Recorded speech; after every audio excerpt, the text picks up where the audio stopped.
এই সংসারে হয়তো তোমার মা থাকবে, না হয় আমি থাকবো। এখন সিদ্ধান্ত নেওয়ার দায়িত্ব তোমার। তুমি কি তোমার মাকে চাও নাকি আমাকে চাও? বউয়ের মুখে এমন কথা শুনে হতভম্ব হয়ে পড়ল বাপ্পি। কি করবে বুঝতে পারছে না। বাপ্পির বউ রাফি আবারও বলল, তোমার মামা এসে বলে গিয়েছিল তোমার মা 15 দিন থাকবে তোমার ঘরে, আর বাকি 15 দিন থাকবে তোমার ছোট ভাই সাইফুলের ঘরে। কিন্তু ইদানিং দেখছি তোমার মা 20 দিনও এই ফ্ল্যাট থেকে তোমার ছোট ভাইয়ের ফ্ল্যাটে যায় না। তাই আমি সাফ সাফ বলে দিচ্ছি, তোমার মাকে মাসে 15 দিন কেন, 15 ঘন্টাও আমার ফ্ল্যাটে আমি রাখবো না। বাপ্পিকে যখন বাপ্পির বউ রাফি কথাগুলো বলছিল, তখন দরজার বাইরে দাঁড়িয়ে মরিয়ম বেগম কথাগুলো শুনছিল আর অঝোর ধারায় কেঁদে যাচ্ছিল। মরিয়ম বেগমের 2 ছেলে স্বামী মারা যাওয়ার পর 2 ছেলে 2টো ফ্ল্যাট দখল করে আছে, যেখানে মায়ের কোনো জায়গা নেই। ছোট ছেলে সাইফুল চৌধুরী তার বউ নিয়ে পাশের ফ্ল্যাটে থাকেন। এমন সময় ভেতর থেকে আবারও রাফির কণ্ঠ ভেসে এলো। বাপ্পি বলল, আমার মা কোথায়? তোমার মা মনে হয় ড্রয়িং রুমে আছে।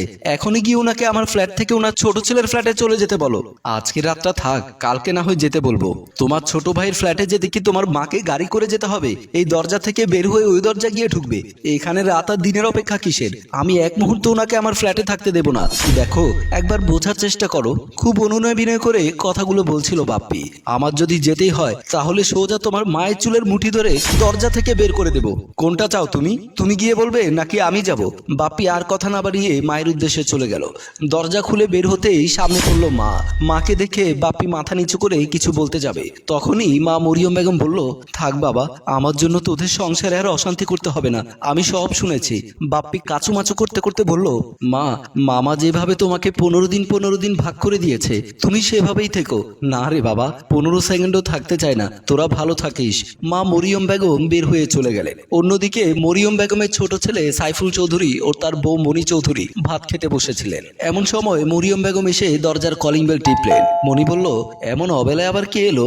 সাইফুল বলল, নিশ্চয় কোনো ভিখারি এসেছে।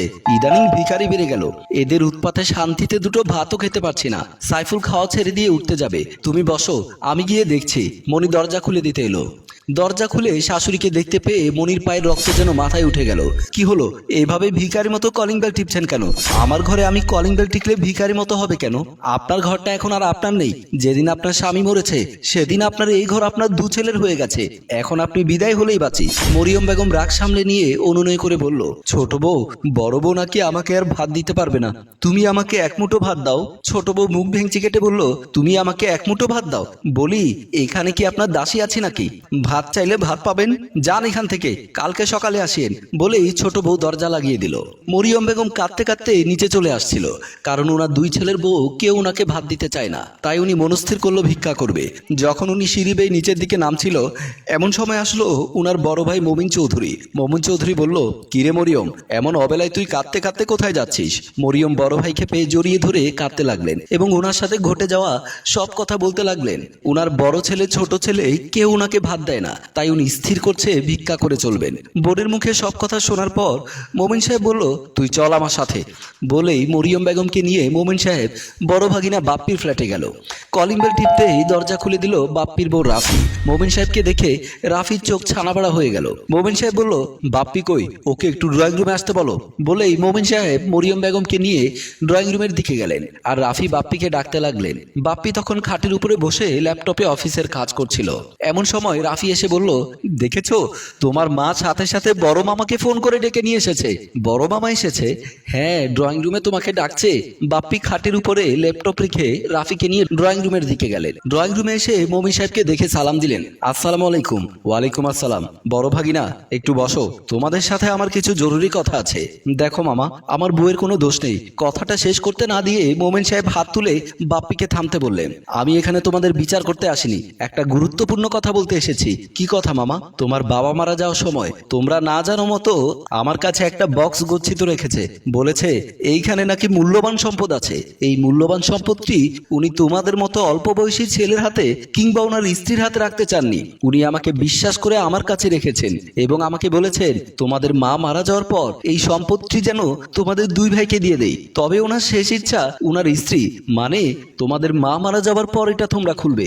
ইদানিং আমার শরীরটা ভালো নেই, কোন সময় আমিও পরপারে চলে যায়, তার কোনো ঠিক ঠিকানা নেই। তাই আমার কিছু হয়ে যাওয়ার আগে এই সম্পত্তি আমি আমার বোনের হাতে দিয়ে যাচ্ছি। তোমাদের মা মারা যাবার পর এটা তোমরা দুই ভাই ভাগ করে নিও। বলেই মোমিন সাহেব বক্সটি মরিয়ম বেগমের হাতে দিলেন। কথাটি শুনে রাফি এবং বাপ্পি দুজনেই খুশি হয়ে গেল। এদিকে খাটে শুয়েছিল সাইফুলের বউ মনি। সাইফুল বাহির থেকে তড়িঘড়ি করে এসে মনির পাশে বসে বলল, তুমি এখানে শুয়ে শুয়ে দিবা স্বপ্ন দেখো, আর ওইদিকে বড় ভাই আর ভাবি আমার বাবার দেয়া গুপ্তধন নিয়ে কোটিপতি হয়ে যাচ্ছে। গুপ্তধনের কথা শুনে মনি শোয়া থেকে উঠে বসলো। কি হয়েছে, ঘটনা খুলে বলো। তারপর সাইফুল তার বউকে তার মামার বলা সব কথা খুলে বলল এবং এও বলল মামা গুপ্তধনটি তার মায়ের হাতে দিয়ে চলে গেছে। মা বর্তমানে গুপ্তধনটি নিয়ে বড় ভাইয়ের বাসায় আছেন। সব কথা শোনার পর মনি বলল, এজন্যই তোমাকে বারবার বলি মায়ের সাথে কখনো খারাপ আচরণ করতে নেই। এখন মা যদি তোমার আর আমার উপর রাগ করে ওই গুপ্তধনটা বড় ভাই আর বড় ভাবিকে দিয়ে দেয়, তাহলে ওনারা হয়ে যাবে রাজা রানী আর আমরা হয়ে যাব ভিখারিনী। কথা না বাড়িয়ে তাড়াতাড়ি চলো, বড় ভাইয়ের ফ্ল্যাটে গিয়ে মাকে আমাদের ফ্ল্যাটে নিয়ে আসি। তারপর দুজনেই মাকে আনতে বড় ভাইয়ের ফ্ল্যাটের দিকে গেল। সাইফুল এবং মনি বড় ভাইয়ের ফ্ল্যাটে গিয়ে দেখলো বড় ভাই বাপ্পি চৌধুরী মায়ের পা টিপে দিচ্ছেন এবং ভাবি পাশে দাঁড়িয়ে মাকে ভালো মন্দ খাওয়াচ্ছেন। যা দেখে মনি এবং সাইফুলের চক্ষু চরক গাছ হওয়ার উপক্রম। মনি বলল, মা আপনার এখানে থাকতে অসুবিধা হবে, আপনি দয়া করে আমাদের ফ্ল্যাটে চলুন। আমি তো সেবা করব, সাথে আপনার জন্য দাসী বান্দি রাখবো। 15টা দিন তাদের ফ্ল্যাটে রাখতে পারে না, 2-4 দিন রেখে আমার এখানে পাঠিয়ে দিত, আর এখন এসেছে শাশুড়ি সেবা করার জন্য। দেখো ভাবি, মা শুধু বড় ভাইয়ের একার না, আমারও মা। আমার মাকে সেবা করার অধিকার আমারও আছে। এতক্ষণ চুপচাপ থাকার পর বাপ্পি চৌধুরী বলল, দেখ ভাই, আমরা ঝগড়াঝাটি করে লাভ নেই। মামা বলে গেছে এই মূল্যবান সম্পদের মালিক তুই আর আমি। তবে যতদিন মা বেঁচে থাকে ততদিন এটা আমরা নিতে পারবো না। তাই বলছি কি, আমরা ঝগড়াঝাটি না করে সবাই মিলে মায়ের সেবা যত্ন করি। সেদিন থেকে মায়ের সেবা যত্ন বেড়ে গেল। কখনো দেখা যায় ছোট বউ মায়ের পা টিপে দিচ্ছে, আবার কখনো বড় বউ শাশুড়িকে হাত পাখা দিয়ে বাতাস করে ঘুম পাড়াচ্ছে। মা গোসল করে নিজের কাপড় ধুতে যায়, ছোট বউ দৌড়ে গিয়ে বাথরুমে ঢুকে শাশুড়িকে বলে, মা আপনি বুড়ো মানুষ, কাপড় ধোয়ার বয়স কি আপনার আছে? এদিকে দিন, আমি আপনার কাপড় ধুয়ে দিচ্ছি। বলেই শাশুড়ি হাত থেকে কাপড়টা নিয়ে নিজেই ভালো করে ধুয়ে দিতে লাগলেন। বড় ছেলে বাপ্পি নিজের বউয়ের জন্য কাপড় না এনে মায়ের জন্য নতুন শাড়ি নিয়ে এলো। অথচ একটা সময় মা ছেঁড়া শাড়ি পরলেও মাকে একটা শাড়ি এনে দেয়নি। আজ মায়ের জন্য নতুন শাড়ি এনে মায়ের হাতে দিতে মা বলল, আমার নতুন শাড়ির দরকার কি, আমাকে না দিয়ে বউকে একটা শাড়ি কিনে দিতি। পাশে দাঁড়িয়ে থাকা বড় বউ রাফি বলল, না মা, আমার শাড়ি লাগবে না, আপনাকে সাজালেই তো আমার নিজের সাজা হয়ে যাবে। এর মধ্যে আসলো সে মাহেন্দ্র খন। একদিন আসর ওয়াক্তে মরিয়ম বেগম মারা গেল। ছেলেরা মায়ের মৃতদেহের আশেপাশে সে অমূল্য সম্পদ খুঁজতে লাগলো। ছেলের বইয়েরাও কম যায় না। অনেক খোঁজাখুঁজি করার পর সে অমূল্য সম্পদের বক্সটি পেল। বড় ছেলে বাপ্পি চৌধুরী বলল, বক্সটা আমাকে দাও, যেহেতু আমি বড় ছেলে তাই এই বক্স খোলার অধিকার আমার বেশি। আমি ছোট ছেলে হিসেবে এই বক্স খোলার অধিকার আমার বেশি। আচ্ছা বাবা, হয়েছে, তোমরা ভাই ভাই এখন ঝগড়া না করে তাড়াতাড়ি বক্সটি খুলে দেখো কি অমূল্য সম্পদ আমাদের জন্য আমার শ্বশুর রেখে গেছেন। এমন সময় সাইফুল বক্সটি খুলে দেখে বক্সের ভেতরে একটা পবিত্র কোরআন শরীফ এবং সাথে একটা চিরকুট, যেটাতে লেখা আছে, এই পবিত্র কোরআন শরীফ পড়ে তোমরা মানুষ হও। হ্যালো ভিউয়ার্স, আমাদের সমাজে এমন কিছু কুলাঙ্গার সন্তান রয়েছে যারা বৃদ্ধ বাবা মাকে বোঝা মনে করে। অথচ পৃথিবীর প্রায় সব ধর্মগ্রন্থে বলা আছে বাবা মায়ের পায়ের নিচে সন্তানের জান্নাত। তাই আসুন বৃদ্ধ বাবা মাকে বোঝা মনে না করে সম্পদ মনে করি। আমাদের গল্পটি কেমন লাগলো তা কমেন্টে লিখে জানান, আর গল্পটি ভালো লাগলে এক্ষুনি শেয়ার করে দিন। ধন্যবাদ।